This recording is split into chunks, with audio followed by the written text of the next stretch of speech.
Poor interviewing techniques can cause problems to even the best survey design. There are several ways in which interviewing can go wrong. Here's an example of how wording of the question can be asked in radically different ways to create a bias in the response. Here, the interviewer is attempting to ask the subjects, do you think America should freeze or stop the production of nuclear warheads? So the first subject here is approached, but before he is asked the question about freezing the production of nuclear warheads, he is prompted with this statement.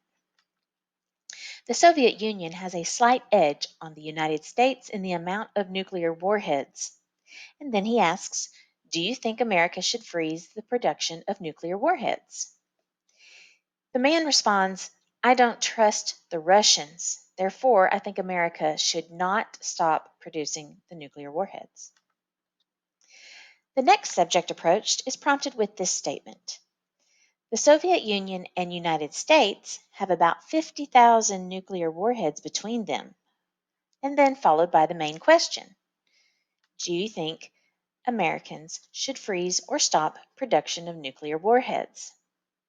In this case, the woman wants to support the freeze on nuclear warheads. Therefore, you can see that the question wording of the interview prompted two different responses. Here, the interviewer is approaching a married couple. Responses may also be subject to response bias if the subject thinks others are listening. The interviewer asks, if you had to do it over again, would you marry your spouse? And the woman gives a very energetic, oh, absolutely. And the man responds with a much more reserved, yeah. Were the responses accurate or a result of the lack of privacy? Next, the interviewer approaches a very 80s person with the permed big hair, acid-washed jacket, and leopard print pants. Here we will see that the subject may voice an opinion about topics that she knows nothing about.